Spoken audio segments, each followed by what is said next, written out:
Hello, my friends. Welcome back. We're going to keep reading The Thief Lord together. We only have a couple more days and then we'll be finished with this book.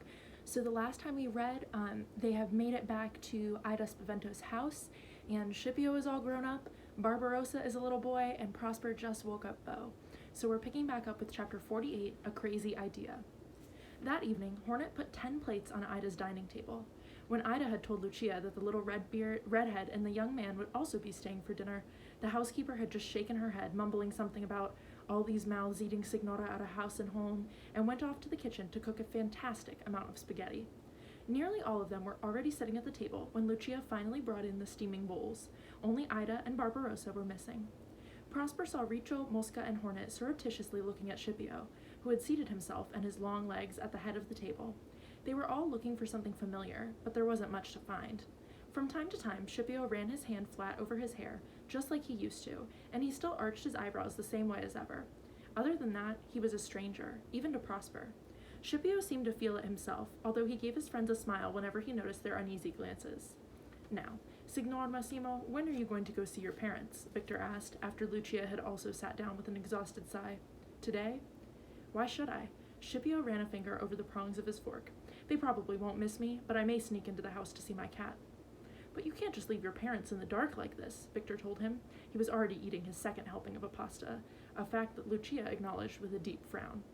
It doesn't matter what you think of your father. You can't leave him with the constant worry that his son might have fallen into a canal or been kidnapped. Scipio ran his fork over the tablecloth and said nothing.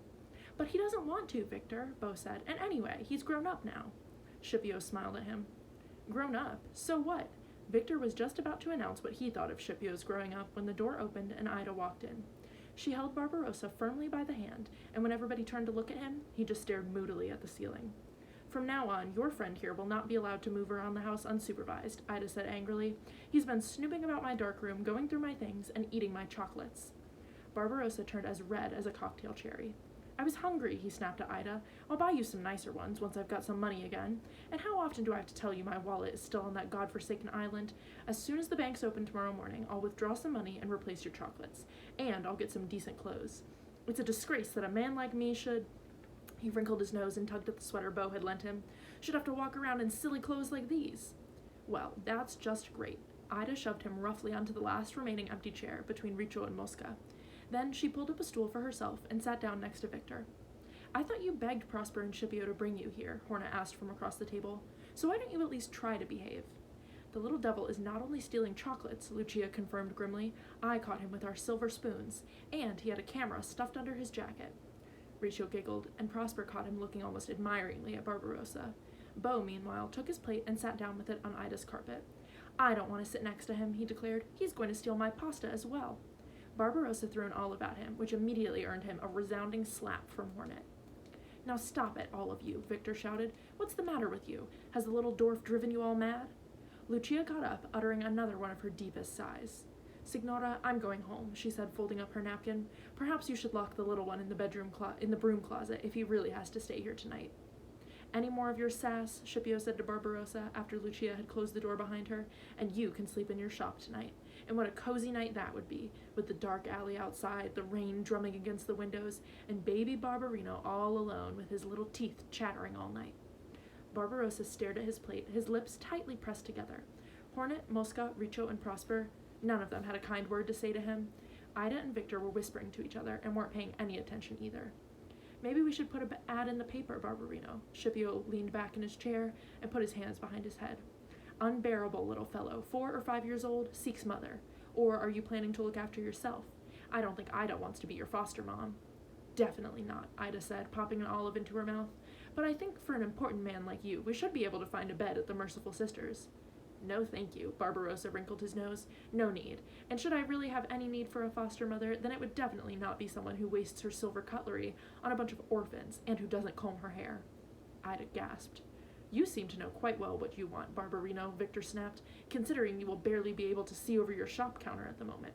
But don't worry, the nuns in the orphanage are always immaculately groomed. Riccio giggled until Barbarossa kicked him in the shins so hard tears welled up in his eyes. I'll cope, the redhead retorted. I have more than enough money in the bank. Yes? Victor and Ida exchanged amused glances. And you think the bank is just going to hand out Ernesto Barbarossa's money to some 5-year-old boy? Barbarossa's face went blank. He poured himself another glass of red wine. "Once I'm big again," he mumbled, glowering at Scipio and Prosper, "I'll take revenge on everybody who didn't stop me from getting on that cursed merry-go-round. Prosper interrupted him. "Shut up, Barbarino. You have, just like us, given your word not to talk about it. And anyway, I know 2 dogs who probably can't wait for you to pay another visit to the island." "Don't listen to him, Prop." Scipio crossed his long legs. "Nobody cares what the midget has to say." "Well, Barbarino," Riccio said, giving the miniature Barbarossa's shoulder a hard slap, "welcome to the land of the small folk." "Get your hands off me," Barbarossa growled. "Who do you think you are? I'm not one of your silly little friends, you louse. And you," Barbarossa stared down at Beau, who was still lying on the carpet. "What are you looking at? Stop staring at me with your big puppy eyes." Beau didn't answer. He was lying on his belly, his chin resting on his hands, looking at Barbarossa as if he were some strange animal who had just crawled out of the canal and crept into Ida's house. "I think Esther would like the way he talks, don't you, Prop?" Beau finally said. "He talks better than Scipio, and he's even smaller than me, but she probably wouldn't like the swearing." "Smaller? I'm not smaller, you woodlouse," Barbarossa barked. "We're worlds apart, do you understand? I'm smart. I went to college, and you haven't been to kindergarten yet." Beau rolled nonchalantly onto his back. "And he doesn't spill his food," he observed. "I think Esther would like that best, don't you, Prop?" Prosper dropped his fork and looked closely at Barbarossa. "You're right," he said. "There's not even a tiny speck. She would be stunned. And just look how neatly he's brushed his hair. Did you do that, Ida?" Ida shook his head. "You've heard him. I can't even brush my own hair. What about you, Victor? Did you brush the redhead's hair?" Excuse me. "Not guilty," Victor answered. "Who is this Esther these airheads keep talking about?" Barbarossa turned to Riccio. "Prosper and Beau's aunt," Riccio answered with his mouth full. "She was crazy about Beau, but doesn't want him anymore." "Very smart of her." Barbarossa ran his hand through his dense curls. His new head of hair seemed to console him for the loss of his beard. Scipio looked at him thoughtfully. "You know what?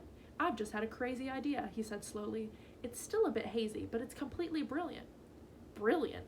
Barbarossa reached for the wine again, but Victor grabbed the bottle and put it next to his own plate. Barbarossa gave him a sinister look. "You know, Thief Lord," he snarled in Scipio's direction, "you can't possibly hatch any brilliant plans, because you're nothing more than a clone of your father." Scipio shot up as if something had bitten him. "Say that again, you little squirt." Prosper and Hornet had to use their combined strength to stop Scipio from jumping at Barbarossa. "Don't let that little rat get to you, Ship," Hornet whispered to him, while Barbarossa smugly inspected his rosy fingernails. Scipio dropped back into his chair. "Fine," he muttered, not taking his eyes off Barbarossa. "I'll stay calm. Maybe I'll send a postcard to Signor Barbarossa at the orphanage one day. That's where he'll end up if he doesn't starve to death in his shop. I won't waste another thought on him, let alone a brilliant one." He got up, pretending to be offended, and looked out into the night. Riccio and Mosca nudged each other, and Prosper couldn't hold back a grin. Yes, that was definitely the Scipio they knew, still the gifted actor. And Barbarossa swallowed the bait. Okay, he squawked. "What about your brilliant idea, Thief Lord? Heavens, that man is touchier than a dog with a bone." But Scipio kept his back turned. He stood by the window and looked out at the Campo Santa Margherita as if he were completely alone. "Spit it out, for heaven's sake," Barbarossa shouted as the others began to chuckle. Scipio didn't move. Barbarossa slurped the remaining wine from his glass and slammed it on the table so hard it nearly broke. "Do I have to go down on my knees?" "Prosper and Beau's aunt," Scipio said without turning around, "is looking for a sweet little boy who has good table manners and can behave like an adult. You are looking for shelter and a home for the future, and someone who puts food in front of you and who sleeps next door when it's dark." Barbarossa's eyes shot up. "Is she rich?" he asked, brushing a stray lock from his forehead. "Oh, yes," Scipio answered. "Right, Prop?" Prosper nodded. "That's really quite a crazy idea, Ship," he said. "It's never going to work." Chapter 49. What now? Barbarossa refused to sleep in the same room as the other children. Instead, he camped out on the sofa in the living room. Ida let him suit himself, but she locked him in as a precaution. Luckily, Barbarossa didn't notice. Then she saw Victor to the door before going to bed herself. Scipio had long gone. He had asked Mosca for some of the money they had left from the deal with Barbarossa, and then he had vanished into the night. Where he intended to go, he hadn't said. "Just like old times," Hornet murmured as they watched him from Ida's balcony. They all knew what they couldn't forget. A door in a narrow alley, a curtain full of stars, mattresses on the floor, the moth-eaten chairs, and all the gold and silver treasure from the Thief Lord's satchel. All lost. "Come on, let's go inside," Hornet said finally. "It's starting to rain again." They went up into their room. The piece of curtain Victor had cut off was hanging on the wall. Ida had put a carpet on the bare floor. The walls were decorated with whatever they had managed to salvage from the movie theater, but many of their favorite pictures and photographs were still hanging on that movie theater wall, above the empty mattresses, along with their homely scrawls and scribbles. They all crept wearily under the covers. However, none of them could get to sleep, not even Beau, who usually dropped off as soon as his head touched the pillow. It would be quite something if Barbarossa managed to move in with your aunt, Mosca said, into the dark after some time. But what are we going to do, now that Prop is back and Beau too? Has anyone got any ideas? Nope, Richo mumbled into his pillow. We'll never find anything like the Star Palace again. Definitely not with a bag full of fake money. And there's not much left of the other cash either. Maybe we'll find something over in Castello. There are lots of empty houses over there. Why? Beau sat up so abruptly he pulled the blanket off Prosper. I don't want a new hideout. I want to stay here with Ida. Oh, Beau. Hornet switched on the lamp, which Ida had put by her bedside so she could read in the evenings. Listen to him, Richo laughed. He was leaning against the wall and wrapping his blanket around his scrawny chest. What does Ida know about honor among thieves? No, I'll have a look around the Castello tomorrow. What about you guys? Mosca nodded. Count me in, he agreed. He was staring out the window as if he were trying to stare a hole into the night. Hornet avoided the question and grabbed one of the books she had taken from Ida's shelf and started to leaf through it.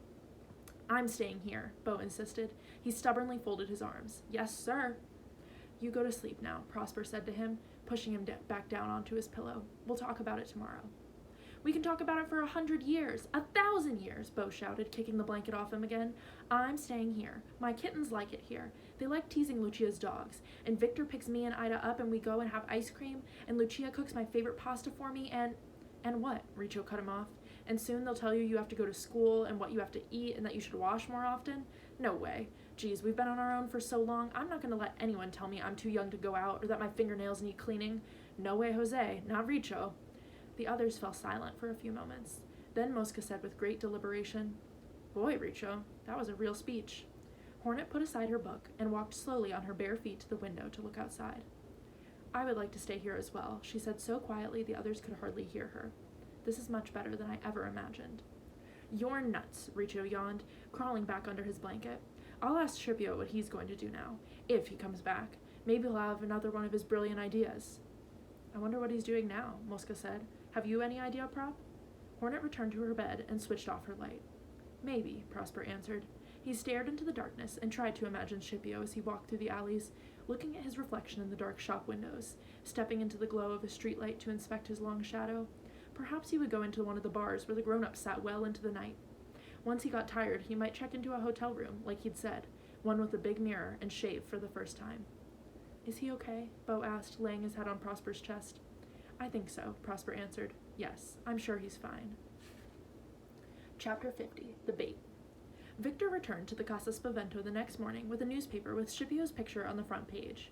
Nearly all of the city's papers ran the picture, together with an appeal by the police to all citizens of Venice to help the Honorable Dottor Massimo find his missing son. Ida was in the dark room, developing the photos she'd taken of the city's stone lions. They were hanging on the walls all around her, sitting, roaring, grim-faced, along with peaceful lions, with and without wings. Ida read Dottor Massimo's appeal and sighed. Do you know where Scipio is? She asked Hornet, who had been watching her work. But Hornet shook her head. None of us know, she said, not even Prosper. We should get a message to the Dottore, Victor muttered, even if the Thief Lord doesn't want to. I agree. I'll be right back, Ida said to Hornet, and went with Victor into the living room, where Barbarossa was hanging around on the sofa, looking rather bored as he leafed through a book on Venice's art treasures. I haven't touched anything, he said guiltily when Ida and Victor entered the room.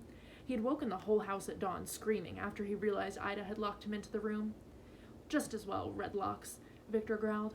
Ida sat down at her bureau and wrote on the card. Then she handed it to Victor. Dear Dottor Massimo, it read, I would like you to know that your son is fine. He does, however, not want to come home right now, and I am afraid he is not planning on doing so in the near future. He is well and has a place where he can sleep, and he wants for nothing. I am sorry I can't tell you more at the moment. Kind regards, a friend. Could you drop this into the Massimo's mailbox? Ida asked Victor. I would normally have Giaco do it for me, but ever since Prosper told me it was he who sold the floor plan of the house to the Conte, I'm not sure I can trust him anymore. No problem. Victor put the card in his pocket. Is there anything else I can do for you?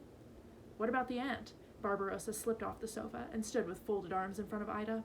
It's already past 10. I suggest you call her now and tell her to come here so I can have a look at her. Victor was ready with a curt reply when Hornet put her head around the door. I hung up the photos to dry, Ida, she said. Is there anything else I can do? Yes, you can call Prosper and Beau down for me, Ida replied, glaring at Barbarossa. I'm going to call their aunt, and maybe they should be here when I do. Prosper and Beau were on the campo playing football with Richo. When Hornet came out to tell them that Ida really wanted to see if Scipio's crazy idea would work, they couldn't wait to get back in the house. Ida was sitting next to the telephone when the four of them tumbled into the room.